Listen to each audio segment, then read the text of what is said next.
السلام عليكم ورحمة الله وبركاته. وعليكم السلام ورحمة الله. الحمد لله نحمده ونستعينه ونستغفره ونؤمن به ونتوكل عليه ونعوذ بالله من شرور أنفسنا ومن سيئات أعمالنا.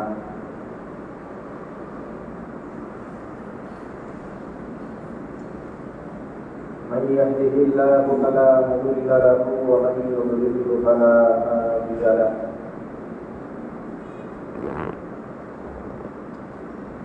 ونشهد أن لا إله إلا الله وحده لا شريك له، ونشهد أن سيدنا ومولانا محمدا عبده ورسوله صلى الله عليه وعلى آله وأصحابه وبارك وسلم. أما بعد فأعوذ بالله من الشيطان الرجيم. بسم الله الرحمن الرحيم. وكتبنا عليهم فيها أن النفس بالنفس والعين بالعين والأنف بالأنف والأذن بالأذن والسن بالسن والجروح قصاص، فمن تصدق به فهو كفارة له، ومن لم يحكم بما أنزل الله فأولئك هم الظالمون. وقال الله سبحانه وتعالى: وأنكحوا الأيام منكم والصالحين من عبادكم وإمائكم إن يكونوا فقراء يغنهم الله من فضله. وقال رسول الله صلى الله عليه وسلم: تزوجوا الودود الولود فإني مكاثر بكم الأمم. اللهم صل على محمد وعلى آل محمد كما صليت على إبراهيم وعلى آل إبراهيم إنك حميد مجيد.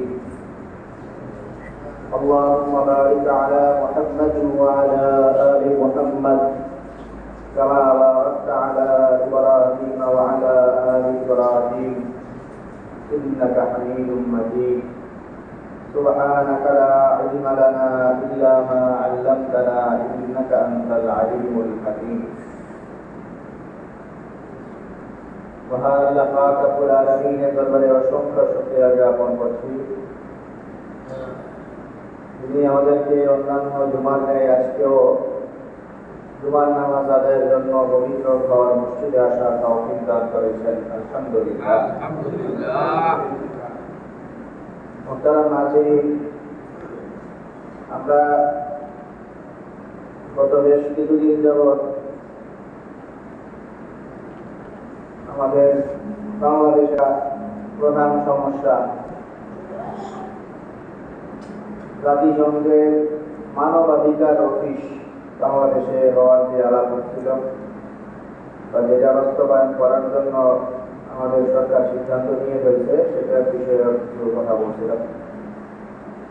তো এটার বিষয়ে কি কারণে আমরা কথা বলছিলাম, এর কারণ হইল মানবাধিকার শিক্ষা দেওয়ার জন্য সবচেয়ে বেশি আমাদের জন্য এটাই যথেষ্ট এবং একমাত্র আমাদের কাছে এটাই একমাত্র মাধ্যম যে মানবাধিকার শেখানোর জন্য আমাদের ধর্ম, আমাদের ইসলাম আমাদেরকে যথেষ্ট মানবাধিকার শিক্ষা দেয়। মানবাধিকারের ধর্ম ইসলাম, ইসলামের যে মানবাধিকার নীতি, এগুলোর উপরে অন্য কোনো রীতিনীতি আমাদের দরকার নেই। কোরআনে কারিমে আল্লাহ পাক রব্বুল আলামিন বলেন, ইন্নাদ দীনা ইনদাল্লাহিল ইসলাম।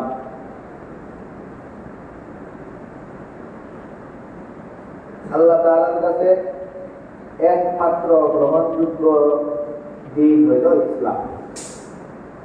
ইসলাম ধর্ম ছাড়া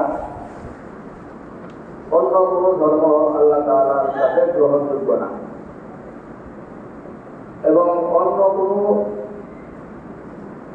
ইসলাম যেসব বিষয়ে ইসলামের বক্তব্য বলা আছে, যেসব বিষয়ে ইসলামের রীতিনীতি বিধান আমাদেরকে, যে বিষয়ে ইসলাম আমাদেরকে বাতলাইয়া দিতে, এই বিষয়ে ইসলামের বক্তব্য বাদ দিয়া অন্য কোনো বক্তব্য বা অন্য কোনো আদর্শ বা অন্য কোনো নীতি যদি আমরা নিতে চাই, আল্লাহ তাআলা আমাদের এটা গ্রহণ করবেন না।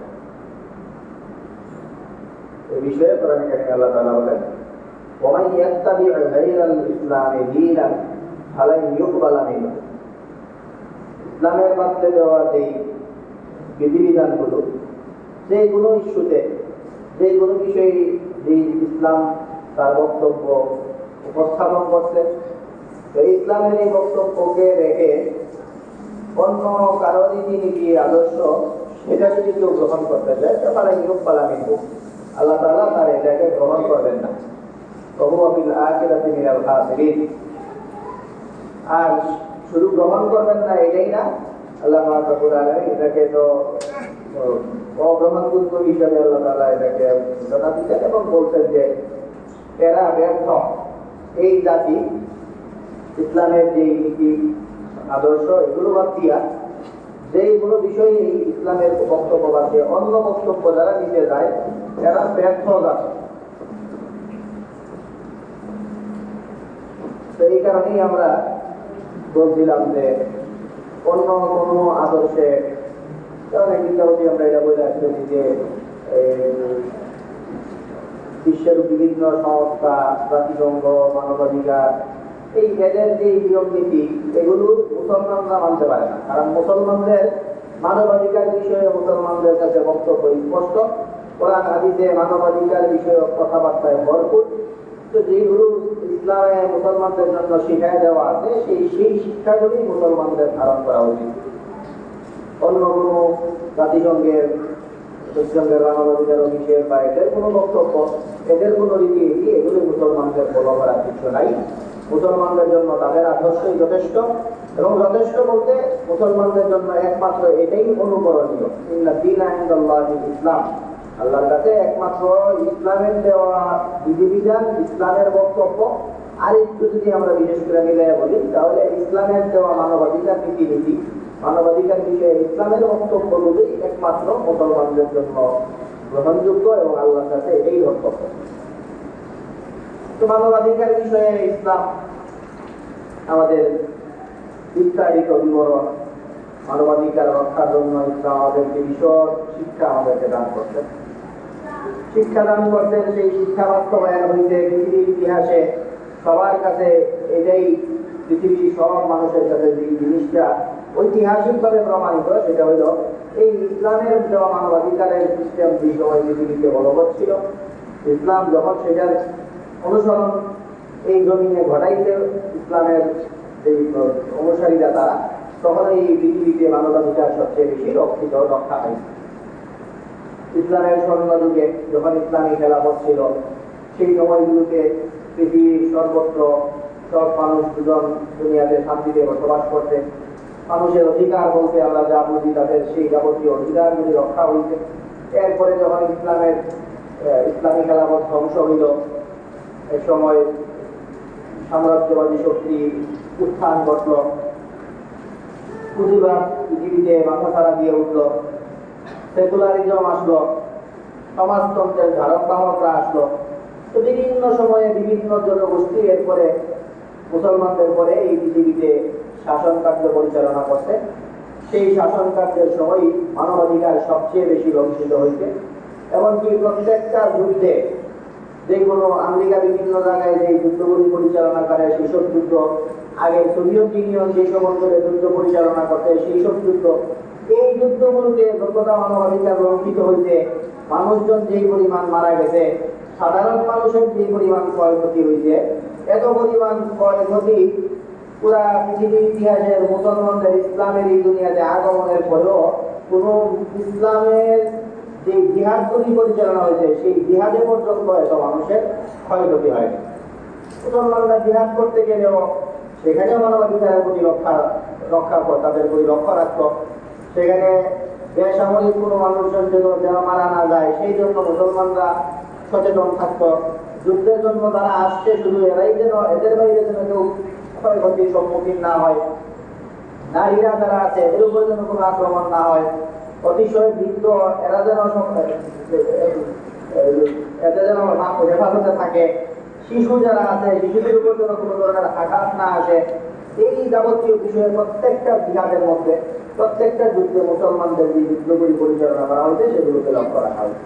অথচ এদের পরবর্তীতে যখন এই অন্য শক্তিগুলো যখন আসছে তখন নির্বিচারে যে কোনো ধরনের মানুষকে পৃথিবীতে এই পর্যন্ত তো একাধিকবার পারমাণবিক বোমা পর্যন্ত নিক্ষেপ করা হয়েছে, 2বার জাপানে মারা হয়েছে। তখন তো এরপর থেকে নাকি এই এখন পর্যন্ত বলে জাপানে ঠিক মতো এই ওই অঞ্চলগুলোতে গাছপালা ঠিক মতো উঠে না, ওই জাপানের মানুষজনের জন্ম নেওয়ার হার কম মানুষ জন্ম গ্রহণ করে জাপানে। এটারও অনেকে বলেন যে এইটার এই পারমাণবিক বোমা রেখেছে।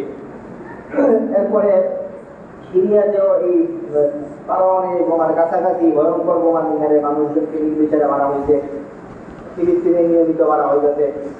এরা যেই ধরনের যুদ্ধ, যেই ধরনের এই সাম্রাজ্যবাদী আগ্রাসন যেখানেই পরিচালনা করে সেই জায়গায় যুদ্ধ যাদের সাথে করে এদেরকে তো মারামারি, এদের সাথে তো মারি একদম সাধারণ মানুষজন, বেসামরিক লোক, নারী, বৃদ্ধ, এরপরে শিশু, এদেরকে পর্যন্ত এরা বাদ দেয় না। এই হলো পৃথিবীর ইতিহাসের মধ্যে ঐতিহাসিকভাবে মুসলমানদের সময়ের মানবাধিকার রক্ষা আর পরবর্তী যুগের মানবাধিকার রক্ষার ইতিহাস। সেই ইতিহাস এর কারণ আছে, কারণ ইসলাম যে শিক্ষা দেয় মানবাধিকার রক্ষার জন্য, ইসলাম যে সবক প্রদান করে, এত সুন্দর কথা কোনো আদর্শের মধ্যে আপনারা খুঁজে পাবেন। মানবাধিকার রক্ষায় কি রক্ষা করলে মানবাধিকার রক্ষা হয়, এটার বেশ কিছু উপশিরোনাম আছে যে এই বিষয়গুলো রক্ষা হইলে এটারে আসলে মানবাধিকার রক্ষা বলা হয়। এর মধ্যে মানুষের জানের নিরাপত্তা এইগুলো 1 নাম্বার। মানুষ যেন দুনিয়াতে কোনো ক্ষয়ক্ষতির সম্মুখীন না হইয়া পৃথিবীতে থাকতে পারে, পৃথিবীতে বসবাস করতে পারে, এই বন্দোবস্ত করা মানুষের জানের নিরাপত্তা, এটা হলো মানবাধিকার রক্ষার প্রথম স্টেপ। 2 নাম্বার, মানবাধিকার রক্ষা হয় আরেকটা কাজ করতে, সেটা হলো মানুষের হিফজুল মাল। আরেকটা আগে প্রথমটা ছিল হিফজুল নাফস, মানুষকে রক্ষা করা। 2 নাম্বার ছিল হিফজুল মাল, মানুষের সম্পদ রক্ষার নিশ্চয়তা। মানুষের সম্পদ যেন কোনো ধরনের সম্পদে কোনো ধরনের আঘাত না আসে, মানুষ যে সম্পদটা থেকে নিজে অর্জন করে সেই অর্জিত সম্পদ যেন নিজের ইচ্ছা মতো সেটা খরচ করতে পারে, এটাই যেন অন্য মানুষ গিয়ে কোনো ধরনের হামলা না করতে পারে মানুষের সম্পদে, এই রক্ষা, এটার নিশ্চয়তা দেওয়া, এটা হলো মানবাধিকার রক্ষার দ্বিতীয় স্টেপ। মানবাধিকার রক্ষা যেগুলো কাজগুলি করলে হয় এর মধ্যে 3 নাম্বার হইল মানবাধিকার রক্ষা হয় মানুষের ইজ্জত আবরু সম্মান রক্ষা করলে, মানুষকে অসম্মানিত না করা, মানুষের সম্মানে আঘাত না করা, যা তার যে কাউকে যখন মনে যায় বলে বসা, গাল বন্ধ ইত্যাদি করা, মানুষের ইজ্জত সম্মান ইত্যাদিতে আঘাত না করা, ইজ্জত সম্মানের নিশ্চয়তার গ্যারান্টি দেওয়া, এটা হলো মানুষের মানবাধিকার রক্ষার অন্যতম আরেকটা স্টেপ। তো মৌলিকভাবে এগুলি অনেকের কাছে 4 নম্বর আরেকটা, এটাকেও সকলেই বক্তব্য বলেন যে এগুলির পাশাপাশি মানুষের শিক্ষার নিশ্চয়তা, মানুষজন যেন শিক্ষা অর্জন করতে পারে, শিক্ষাকে মৌলিক চাহিদার অন্তর্ভুক্ত করা, এটাও মানবাধিকারের একটা বিশেষ অঙ্গ। শিক্ষা নিশ্চিত করা, মানুষের মৌলিক অধিকারের মধ্যে শিক্ষাকে অন্তর্ভুক্ত করা, এটাও মানুষের মানবাধিকার রক্ষার অন্তর্ভুক্ত।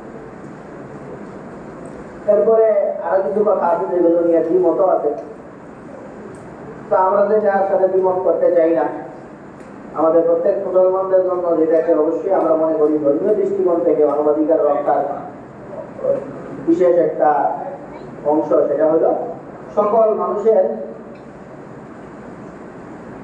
ধর্ম পালন, ধর্মীয় অনুশাসন মানা, এটার নিশ্চয়তা দেওয়া। মানুষ যেন ধর্ম পালন করতে পারে, ধর্ম পালনে কোনো ধরনের ব্যাঘাত যেন না ঘটে, এটার নিশ্চয়তা দেওয়া। তো এটা মানুষের মৌলিক একটা অধিকার, মানবাধিকার রক্ষা। আর এখন আরো কিছু জিনিস আছে, চিকিৎসাকে অনেকে বলে মানুষের মৌলিক অধিকার। আবার আমাদের বর্তমানে এই সরকার নাকি ইন্টারনেটকে মানুষের মৌলিক অধিকারের অন্তর্ভুক্ত করে। আচ্ছা, এগুলি বিভিন্ন বক্তব্য আছে।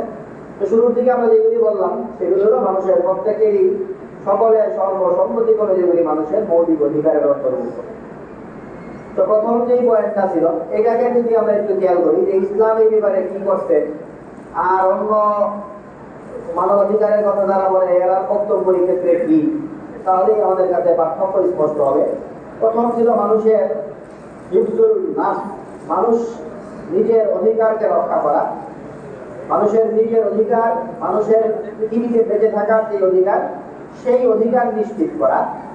সেই অধিকার নিশ্চিত করার ব্যাপারে কোরআনে কারীম এবং হাদিসের মধ্যে আমরা যেই নিয়ম নীতিগুলো দেখি, খুব চমকপ্রদ বক্তব্য, অসাধারণভাবে মানুষের এই মৌলিক অধিকারগুলো নিশ্চিত করা হয়েছে। আমাদের অন্যান্য যেসব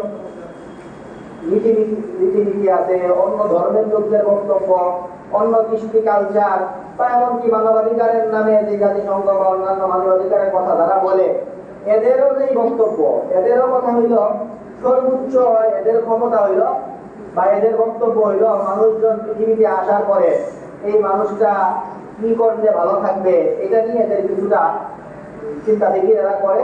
যদিও এদের বক্তব্যগুলি খুবই আপত্তিকর, কিন্তু আর বক্তব্য তো আপত্তিকর, আর বক্তব্যের সাবজেক্টেই হইল এরা মানুষ দুনিয়াতে জন্ম নেওয়ার পরে এই লোকের মৃত্যুর আগ পর্যন্ত তার কিভাবে তার অধিকার নিশ্চিত হবে এগুলো নিয়ে চিন্তা করা। আর ইসলামের যেই সৌন্দর্যটা সেটা হলো ইসলাম মানবাধিকার নিশ্চিত করতে গিয়া মানুষের হিফজুল নাফস বা মানুষের মৌলিক অধিকার, মানুষের এই পৃথিবীতে বেঁচে থাকার যে অধিকার, সেটা নিশ্চিত করতে গিয়া ইসলাম শুধু মানুষের দুনিয়াতে আসার পরে ভালো রাখার চিন্তাই করে না, মানুষ দুনিয়াতে আসার পথ কিভাবে সুগম হয়, পৃথিবীতে কিভাবে মানুষ বেশি বেশি আসতে পারে, পৃথিবী যেন মানুষ দিয়া ভরে যায়, মানুষ যেন মানুষময় পৃথিবী হয়, পৃথিবীতে সেই বন্দোবস্ত করার জন্য ইসলাম মানুষ জন্মের আগে থেকেই মানুষজনের অধিকার নিশ্চিত করে মানুষকে পৃথিবীতে আসতে দিতে যেন কেউ বাধা না দেয়, সেই ব্যবস্থা পর্যন্ত ইসলাম করে। যেটা অন্য কোনো চিন্তাধারার মানুষজন এটা কল্পনা করতে পারে না, বরং এরা এর উল্টা করে। ইসলাম মানুষকে দুনিয়াতে আসার আগ থেকেই মানুষের অধিকারের কথা বলে, মানুষ যেন পৃথিবীতে তার অধিকার, তার আসার যে অধিকার, সেই অধিকার যেন কেউ খর্ব করতে না পারে, মানুষের দুনিয়াতে আসার পথ যেন সুগম হয়, দুনিয়াতে মানুষ সৃষ্টি হওয়ার রাস্তা যেন কেউ বন্ধ করতে না পারে, এই অধিকার পর্যন্ত নিয়ে ইসলাম সোচ্চার। যেখানে অন্য কোনো রীতিনীতি এটা তো কল্পনা করতে পারেই না, বরং উল্টা এটার বিরোধিতা করে। যেমন ইসলাম মানুষজন পৃথিবীতে আসার জন্য, মানুষকে দুনিয়াতে মানুষ সৃষ্টির জন্য প্রথম যে কাজ সেটা হলো পৃথিবীতে বসবাসকারী মানুষজনের মধ্যে বৈবাহিক সম্পর্ক, সেই বৈবাহিক সম্পর্ক স্থাপন, এটার প্রতি গুরুত্বারোপ করে। বৈবাহিক সম্পর্ক স্থাপনের জন্য গুরুত্বারোপ করল, গুরুত্বারোপ করার পরে বলছে যে তোমরা মানুষজনকে বিবাহ দেও, বিবাহের বয়স হওয়ার পরপরেই বিবাহ দিয়া দেও। মানুষজন যেমন মানুষের পেটের ক্ষুধা লাগলে মানুষের একটা অধিকার হইল তার খাবারের বন্দোবস্ত করা, তো মানুষ যখন প্রাপ্ত বয়স্ক হয়ে যাবে তখন তার বৈবাহিক চাহিদার বয়স হয়ে যায়, এই বয়স হয়ে যাওয়ার পরে এটাও তার মৌলিক অধিকার, তার বিবাহ দিয়ে দেব। কারোরই ইস্টাবলিশ হওয়ার পরে বিয়া করো এমন কোনো কথা কোরআনে নাই। কোরআনে কারিমে বিয়া দিয়া দেওয়া এর মানে হইল যে ঘরের কর্তা ব্যক্তি যারা আছে এরা অধীনস্থদেরকে এরা অধীনে থাকতে থাকি খুব তাড়াতাড়ি বিয়া দিয়ে দেওয়া। কোরআনের বক্তব্য হলো আনকিহুল আয়ামা মিনকুম ওয়াস-সালিহিনা মিন ইবাদিকুম ওয়া ইমাইকুম, তোমাদের অধীনে যে তোমাদের সন্তান সন্ততি ছেলে মেয়ে যারা থাকে এদেরকে বিয়া দিয়ে দাও। আর আমাদের এখন সিস্টেম হলো যে মানুষ বিয়া করার বয়স হওয়ার পরে বিয়া করে, আবার নারীরা বিয়া দেয়, পুরুষের বিয়া করে, ওরকম কিছু পার্থক্য আছে। তো কোরআনের ভাষায় সবাই বিয়া দেয়, কেউই বিয়া করে না। কারণ নারীরা যখন তার অভিভাবকরা বিয়া দিয়া দেয়, পুরুষেরও এরকম অভিভাবকের অধীনে থাকার বয়সী স্ট্যাটিস্টিক্স হয়, এটাও আছে, পুরুষের অধীনে থাকার বয়সী পুরুষেরা তার মা বাবা তারা বিয়া দিয়া দেয়। তো নারী পুরুষ এদেরকে তোমরা বিয়া দিয়া দেও, কোরআনে সবাই বিয়া দিয়ে দেওয়ার কথা আছে। তো খুব তাড়াতাড়ি বিয়া করা, খাবে কি এই চিন্তা যদি কারো থাকে, এটা চিন্তা করার দরকার নাই। এরা যদি খাওয়ার টেনশনে থাকে আল্লাহ তাআলা সেটা তাদের বন্দোবস্ত করবেন। আল্লাহ তাআলা নিজ অনুগ্রহে সেই বন্দোবস্ত করবেন। বিবাহ দিয়া দেওয়ার কথা, এরপরে বিবাহ দিয়া দেওয়ার পরে বিবাহ কাকে বিয়া করবে, মানুষজন কারে যে নারী বিয়ে করতে গেলে কোন ধরনের নারী চয়েস করে বিয়ে করতে গিয়া, এই ব্যাপারে নবী সাল্লাল্লাহু আলাইহি ওয়াসাল্লাম যেটা বলেন সেটাও মানবাধিকার রক্ষা, মানুষকে পৃথিবীতে আসার অধিকার বেশি করে প্রদান করা হয়েছে। নবী সাল্লাল্লাহু আলাইহি ওয়াসাল্লাম বলেন তোমরা যখন বিবাহ করবা তখন তাজাওয়াজুল ওয়াদুদ আল ওয়ালুদ ফাইন্নী মুকাসিরুম বিকুমুল উমাম, তোমরা তাজাওয়াজুল ওয়াদুদ আল ওয়ালুদ, ভালোবাসা তোমাদের সাথে মিল মহব্বত গড়ে উঠবে এই ধরনের মানুষ দেখে বিবাহ করো। আর প্রচুর পরিমাণ বাচ্চা জন্ম দিতে পারে এমন নারী দেখে বিবাহ করো। মানে এই মহিলার পরিবার পরিজন এদের সবারই বেশি বেশি সন্তান সন্ততি, তো এমন প্রচুর পরিমাণ সন্তান সন্ততিওয়ালা পরিবার, এমন পরিবারে বিয়া করো। আল ওয়ালুদ, যারা প্রচুর, যেই ফ্যামিলির ব্যাকগ্রাউন্ড হলো এরা বাচ্চা জন্ম দিতে পারে, তো এমন মেয়েদেরকে তোমরা বিবাহ করো। ফাইন্নী মুকাসিরুম বিকুমুল উমাম, কারণ আমি কিয়ামতের দিন প্রচুর পরিমাণ উম্মত থাকলে সেই বেশি উম্মতের নিয়ে আমি কিয়ামতের দিন বড়াই করব, যা আমার এই পরিমাণ উম্মত।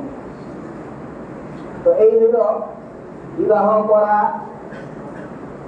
বিবাহ করতে গিয়ে কেমন নারী বিবাহ করবে সেটাতেও ইসলাম মানুষ কিভাবে পৃথিবীতে বেশি আসতে পারে সেই দিকে লক্ষ্য রাখতে বলা হয়েছে। এবং পাশাপাশি মানুষ পৃথিবীতে আসার পথ যেন কেউ বন্ধ না করে, সেই জন্য ইসলাম আগের যুগে বর্তমান যুগে এক এক যুগে একটা সিস্টেম ছিল নারী হত্যা করা। আগের যুগে এক সময় ছিল যে শিশু হত্যা করা, তো শিশু হত্যা করার একটা সিস্টেম ছিল এক সময়ে যে নারী জন্ম হইলে মানুষের ভালো লাগতো না, ছোট মেয়ে হইলে ওটাকে কবর দিয়ে এসে করতো, হওয়ার পরে কবর দিয়ে এসে করতো। এরকম একটা অন্ধকার যুগ আমাদের দেশে, জাহেলি যুগ। আবার জাহেলি যুগের আর একটা আপডেট ভার্সন বেরিয়েছে।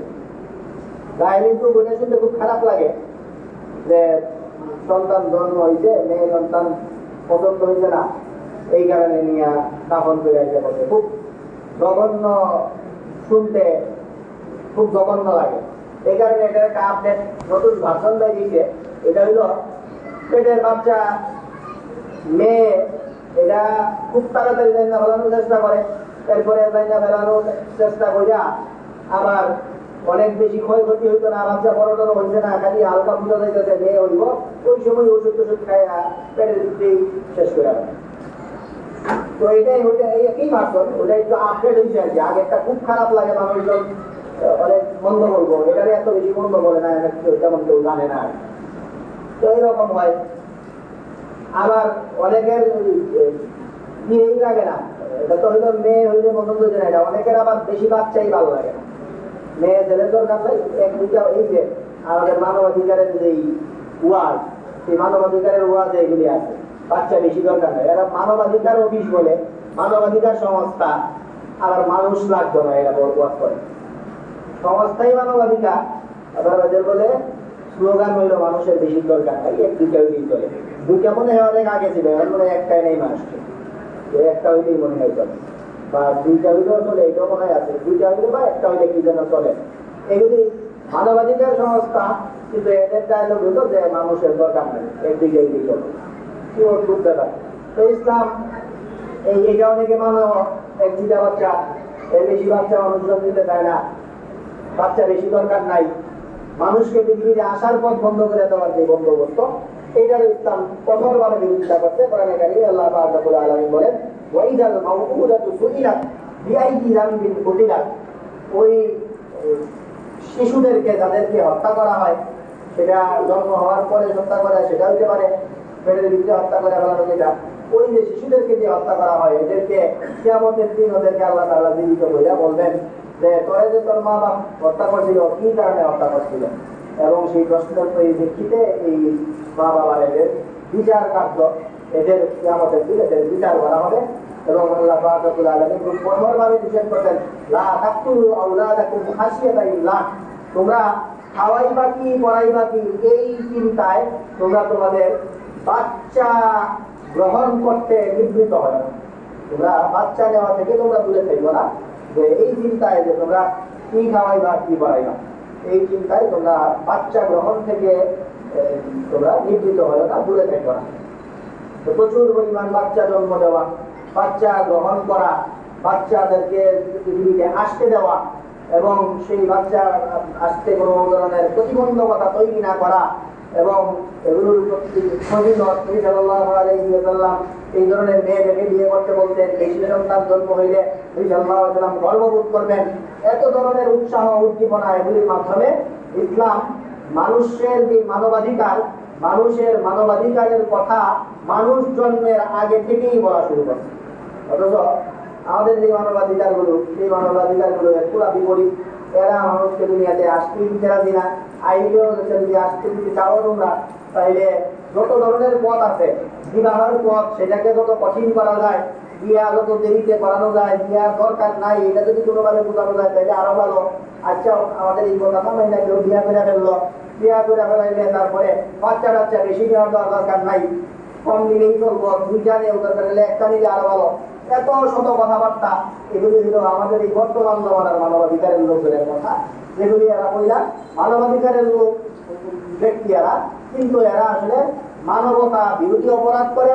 এরা মানুষকে দুনিয়াতে আসতে দেয় না, মানুষকে দুনিয়াতে আসার আগেই মানুষকে হত্যা করার ষড়যন্ত্র করে। এই হল ইসলামের মানবাধিকার। আর আমাদের এই সমাজের মানবাধিকার রক্ষার প্রথম স্টেপ মানে মানুষ দুনিয়াতে আসা বন্ধ করা, আর কারা দুনিয়াতে মানুষ আসতে দেয় আর কারা দুনিয়াতে মানুষ আসতে বাধা দেয়, সেটার একটা জিনিস। তারপরে মানুষ পৃথিবীতে আসার পরে মানুষের অধিকার নিয়ে ইসলাম আরো চমকপ্রদ এবং মানুষের অধিকার যেন পূর্ণ না হয় জন্য বহু বক্তব্য দিন। আমরা যদি সুযোগ পাই আমরা সেগুলো ইনশাআল্লাহ পরবর্তীতে বলার চেষ্টা করবো। আল্লাহ পাক রব্বুল আলামিন আমাদেরকে আল্লাহ তাআলার দেওয়া বক্তব্য যে আল্লাহর একমাত্র ধর্ম, আল্লাহর কাছে ইসলাম, সেই মানবাধিকার যে বিষয়, সেই বিষয়েও এবং যাবতীয় বিষয়ে ইসলামের বক্তব্যই যেন আমরা হাতে ধরতে পারি, অন্য কারো শিক্ষা যেন আমাদের আমরা না নেই, সেই চেতনা ধরে রাখার তৌফিক আল্লাহ পাক রব্বুল আলামিন আমাদেরকে দান করুন। আমিন ওয়া আলহামদুলিল্লাহ রাব্বিল আলামিন। সামনে